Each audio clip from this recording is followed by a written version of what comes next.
అందరికీ నమస్కారం అండి. ఈరోజు మనం శివల పద్మగారు రచించిన ప్రేమతో అమ్మా నాన్న అనే ఓ చక్కటి కథను విందాం. ఇక కథలోకి వెళ్దాం. అక్కడి వాతావరణం నిశ్శబ్దంగానూ గంభీరంగానూ ఉంది. సుధాకర్ గాయత్రిల కొడుకు కిరణ్ ముఖం సీరియస్ గా చేసుకుని సోఫాలో కూర్చున్నాడు. సుధాకర్ ఒక అయోమయ స్థితిలో ఉన్నాడు. గాయత్రి తదేకంగా కొడుకు వైపు చూస్తోంది. ఆ ఇంటి రెండో బిడ్డ చిన్నదైన దివ్య బేలగా భయంగా వారి ముగ్గురు వైపు చూస్తోంది. దాదాపు గంట నుంచి వారి మధ్య వాగ్వాదం నడుస్తోంది. విషయం కొడుకు ప్రేమ వివాహం. నీకేం చెప్పాలో నాకు అర్థం కావడం లేదురా కిరణ్. నువ్వసలు రెండో ఆలోచన నీ మనసులోకి రానివ్వడం లేదు నిట్టూర్చి అన్నాడు సుధాకర్. రెండో ఆలోచన దేనికి నానా? నా నిర్ణయం పట్ల నాకు స్పష్టత ఉంది. నేను తీసుకుంటున్న నిర్ణయం నా జీవితానికి సంబంధించింది. మంచైనా చెడైనా అనుభవించేది నేను. దీనిలో తప్పేముంది? పెద్దలుగా మీరే మారాలి. చిన్నవాళ్ల ఇష్టాలను కోరికలను అర్థం చేసుకోవాలి. వారికి కావలసిన స్వేచ్ఛను వారికి ఇవ్వాలి.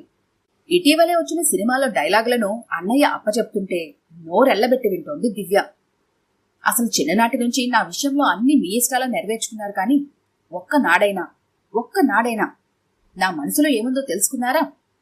కాటన్ షర్ట్ అడిగితే పాలిస్టర్ షర్ట్ కొన్నారు. సైకిల్ కావాలని అడిగితే స్కూటర్ కొన్నారు. గవర్నమెంట్ స్కూల్లో చదువుతానంటే కాదని పొలం అమ్మి మరి కార్పొరేట్ స్కూల్లో చేర్పించారు. నాకు చారన్నం నచ్చుతుందంటే వినకుండా పాలు పెరుగు పళ్ళు తినిపించారు. ప్రతి చోట రాజీ పడ్డాను. నా బాధని మౌనంగా దిగమింగుకున్నాను. మీకోసమే బ్రతికాను. ఇక నా వల్ల కాదు నాన్న. ఇకనైనా నన్ను అర్థం చేసుకోండి. గాయత్రికి అరికాళ్ల క్రింద సన్నగా మంట ప్రారంభమైంది. ఇంతకీ ఇప్పుడు నువ్వేమంటావు? సహనంగానే అడిగింది. నేను ఆ అమ్మాయినే చేసుకుంటాను. ముందుకి వంగి ఏదో అనబోతున్న సుధాకర్ని ఆపింది గాయత్రి. సరే, మాకు అభ్యంతరం లేదు. మీ స్వేచ్ఛకి మేము అడ్డురాదలుచుకోలేదు. మరి కేవలం అవుట్ ఆఫ్ క్యూరియాసిటీ అడుగుతున్నాను. నీకు ఆ డిగ్రీ కూడా కంప్లీట్ అవ్వలేదు. మరి ఏం తిని బ్రతుకుతారా? అయోమయంగా చూశాడు కిరణ్. ఏం తిని బ్రతకడం ఏమిటి? ఇప్పుడు బ్రతకడం లేదు. అదెలా కుదురుతుంది? ఇప్పుడేమో నువ్వు బందీఖానలో ఉన్నావు. రేపు నీకు స్వేచ్ఛ దొరుకుతుంది. అలాంటప్పుడు మీ ఇద్దరూ చెయ్యి పట్టుకుని స్వేచ్ఛగా విశాల ప్రపంచంలోకి అడుగుపెట్టి స్వేచ్ఛగా నడుచుకుంటూ వెళ్లి ఒక అందమైన ప్రపంచంలో స్వేచ్ఛగా జీవించాలి కదా. కిరణ్కి ఏమనాలో తోచలేదు. అవునా కాదా? పైగా అవసరం పడితే హోటల్లో కాఫీ కప్పులు కడిగైనా ప్రేయసిని పోషించాలి కదా. అది కదా నిజమైన ప్రేమంటే. కనుక ఇవన్నీ నువ్వు ముందే ఆలోచించుకొని సిద్ధంగా ఉన్నావనే నా నమ్మకం. మరి ఎప్పుడు బయలుదేరుతున్నావు? కిరణ్ దిక్కుతోచిన వాడిలా తండ్రి వైపు చూశాడు. సుధాకర్ బ్లాంక్ గా కొడుకు వైపు చూశాడు. కిరణ్కి ఉక్రోషం వచ్చింది. అంటే కొడుకు తనకి నచ్చిన అమ్మాయిని చేసుకుంటే ఇంట్లోంచి వెళ్ళిపోవాలా? కన్నవారిగా అలాగైనా మీ బాధ్యత నిర్వర్తించేది? కోపంగా అడిగాడు. 18 ఏళ్లు నిండితే మా నిర్ణయాలు మాకు తీసుకునే హక్కుందని చాటుకుంటున్నారుగా. మరి 18 ఏళ్లు నిండితే మీ కాళ్ల మీద మీకు నిలబడాల్సిన బాధ్యత లేదా? అక్కడ తండ్రి ఆస్తితో నీకేం సంబంధం? 25 ఏళ్లు వచ్చే వరకు మిమ్మల్ని పోషించాలి. కానీ 18 ఏళ్ల తర్వాత మీ విషయంలో జోక్యం చేసుకోకూడదు.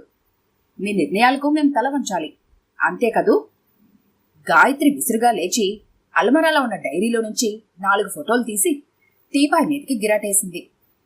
18 ఏళ్లకి మీరు మేజర్లు. మీ జీవితానికి సరిపడా అన్ని నిర్ణయాలు తీసుకునే విజ్ఞత మీకొచ్చేస్తుంది. కనుక కన్నవారికి కూడా మీరు జవాబుదారీ కాదని ఘనత వహించిన లా మీకిచ్చిన స్వేచ్ఛను ఉపయోగించుకొని నువ్వొక నిర్ణయం తీసేసుకున్నావు. దాని తాలూకా ఫలితం ఇది. నువ్వు మనసారా ప్రేమించిన ఆ పిల్ల ఆ తండ్రికి 3వ కూతురు. చిన్ననాటి నుంచి స్వేచ్ఛ అలవాటై చదువు అవ్వలేదు. వచ్చిన ప్రతి సినిమా చూస్తూ అందుబాటులో ఉన్న ప్రతి మగపిల్లాడికి వలవేసి తన తండ్రి తీర్చలేని ఖరీదైన కోరికలు ఆ మగపిల్లల ద్వారా తీర్చుకుంటుంది. శీలం పట్ల ఆ అమ్మాయికి ఉన్న విలువ ఏమిటో ఈ ఫోటోలు చూస్తే అర్థమవుతుంది. ఈ పిల్ల ప్రవర్తనతో ఆ తండ్రి విసిగిపోయాడు.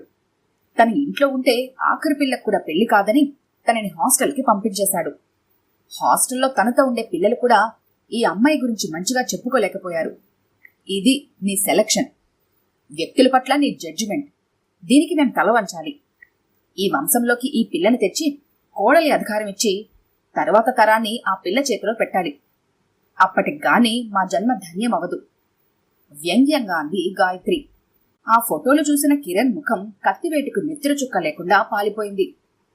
షాక్ తిన్నవాడిలా ఉండిపోయి ఆనక నెమ్మదిగా ఆ ఫోటోలు చేతిలోకి తీసుకున్నాడు. తాను చూస్తున్నది నమ్మలేనట్టుగా మారుతున్నాయి అతడి ముఖ కవలికలు. అందులో కొన్ని ఫోటోలు ఒక అబ్బాయితో ఉన్నవైతే మరికొన్ని ఏదో సినిమా ఛాన్స్ కోసం తీసిన అర్ధనగ్న ఫోటోలు. నువ్వు ఇష్టపడ్డావనగానే అనుమానం వచ్చినా అమ్మాయి కుటుంబం బావుంటే చేసుకుంటే మాత్రం తప్పేంటి అన్న ఆలోచనతో ఆ ఇంటికి వెళ్లిన మాకు ఎదురైన అనుభవం ఇది. ఇది మీ 18 ఏళ్ల పరిజ్ఞానం. ఆ వయసుకి మీరు పొందే విజ్ఞత. ప్రతి చోట ఆడపిల్లలందరూ ఇలానే ఉంటారని నేను చెప్పడం లేదు. మన ఇంట్లోనే ఒక ఆడపిల్ల ఉంది. నేను చెప్పాలనుకుంటున్నది ఒకటే, 18 ఏళ్ల వయసు శారీరక పెరుగుదలకే తప్ప మానసిక పరిణితి వచ్చే వయసు కాదు. మానసిక పరిణితి అనేది వయసుతో రాదు, నేర్చుకోవడంతోనూ అనుభవాలతోనూ వస్తుంది. తల్లిదండ్రుల చాటును పెరిగే పిల్లలకి అది ఇంకా ఆలస్యంగా వస్తుంది. నేడు వస్తున్న బుద్ధి తక్కువ సినిమాలు చూసి మీరేదో మీ స్వేచ్ఛను పోగొట్టుకుంటున్నారని బాధపడితే అది కేవలం మీ మూర్ఖత్వం తప్ప ఇంకేమీ కాదు. మీ విజ్ఞతను ఉపయోగించి మీరు తెలుసుకోవాల్సింది ఏమిటంటే, తల్లిదండ్రులకి పిల్లలు శత్రువులు కారు. భారతీయ సంస్కృతిలో పెరుగుతూ పాశ్చాత్య సంస్కృతిని ఆరాధించే మీరు 2 దేశాల జీవన విధానాలను అధ్యయనం చేయాల్సి ఉంటుంది. అప్పటికి గాయత్రి గొంతులో ఆవేశం, కోపం తగ్గి శాంతం చోటు చేసుకుంది. కన్నందుకు పెంచడం మీ బాధ్యత, కానీ మా స్వేచ్ఛకు అడ్డు వచ్చే హక్కు మీకు లేదు అంటూ కన్నవారి మీద తిరుగుబాటు చేసే మీకు అసలు పిల్లల్ని పెంచేందుకు కన్నవారు ఎంత స్ట్రగుల్ అవుతారో కాస్తంతైనా తెలుసా? తమ చేతుల్లోకి వచ్చే తమ ప్రతిరూపాలను చూసుకోగానే తమని తాము పూర్తిగా విస్మరించి ఆ పిల్లల కోసమే బ్రతుకుతారు ఇక్కడి తల్లిదండ్రులు. తమ కోరికలు సరదాలు చంపుకుంటున్నా వారి కోరికలు తీర్చడంలోనే తమ ఆనందాన్ని చూసుకుంటారు.